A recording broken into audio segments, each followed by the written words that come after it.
What is going on YouTube? Redbeard Collectibles back at you with a new video. Today I'm going to talk about the Fanatics deal, which acquired the MLB license, NFL license, and NBA license. What I think it means for the hobby, goods, the bads. Okay, if you haven't heard, Fanatics has basically acquired MLB, NFL, and NBA exclusive licensing for sports cards, basically starting around 2026. So we have about 5 years till that happens. So what does that mean for the hobby? Nothing as far as craziness right now, but you could potentially see, as we are already seeing, is Topps and Panini just flooding the market with mass production of sports cards to make as much money as they can before the license is out. It's crazy that this has happened, especially since Topps has had 70 years of baseball cards. Of course, they lost football and basketball to Panini, and Panini has controlled football and basketball now. And now they're going to lose their license. So, it's really hard to think about what's going to happen. It's hard to say. I think there will be mass production of cards in the next few years, even though there already is now. As you're already seeing exclusive stuff like Select, which was only a hobby, now is retail. And just with no cards being sold in Target, except for online, as well as you still have it in Walmart, and now other places have been popping up with cards.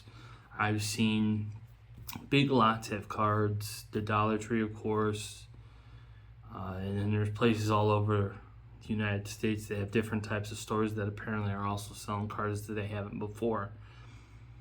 So I just think we'll see probably most likely a mass flooding of overproduced cards, which could put us in the junk wax era again until Fanatics takes over. As far as what Fanatics is going to do, we don't know what their cards are going to look like. We don't have any details or anything like that.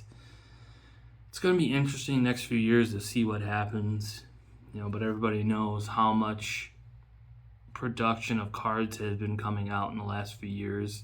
Now you can't even get cards graded by PSA unless you spend $250 or higher. You have companies like HGA, which have had some hiccups, but they're running, I think, $40 per card for, I want to say, 30 days.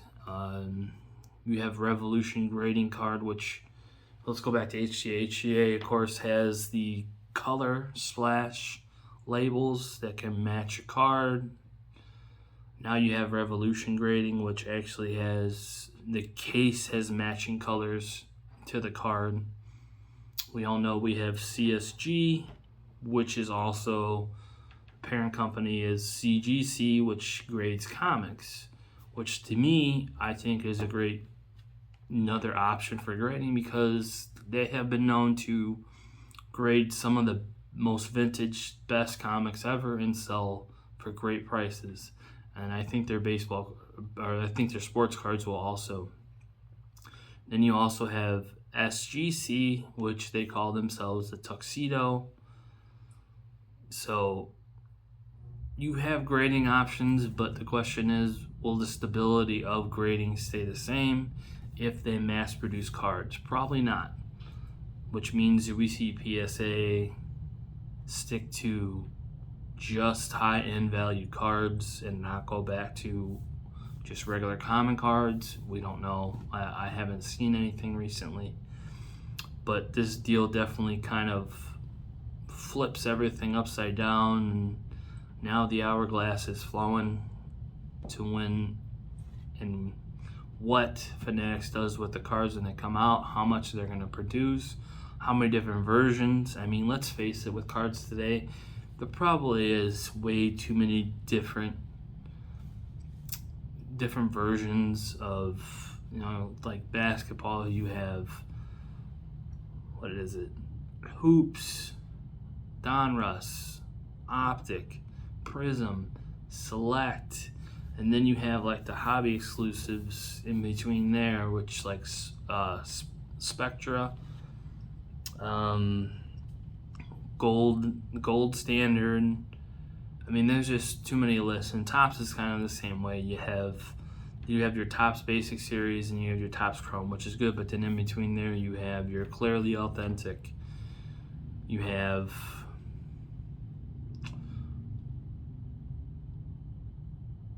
Museum Collection, the Black Series, Archive Signatures, and then going back to NBA and football, you also have the National Treasures, which is like $10,000 a box almost, depending on what year.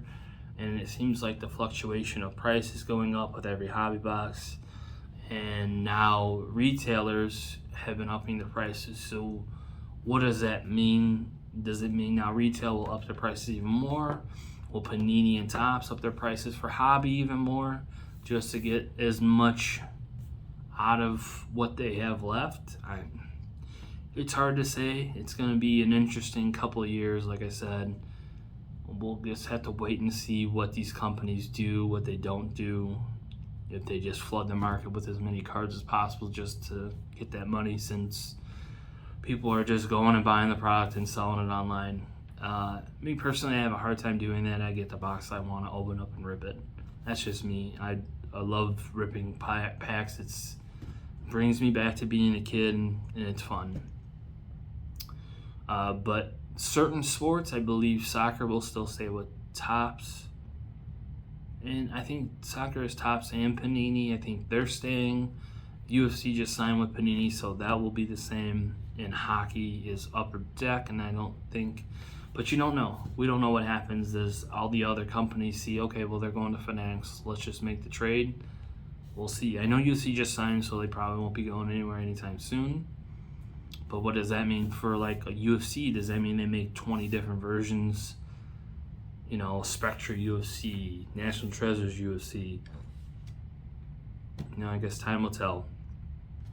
But that's just my opinion on what this deal means. But thank you so much for joining me. See you in the next video.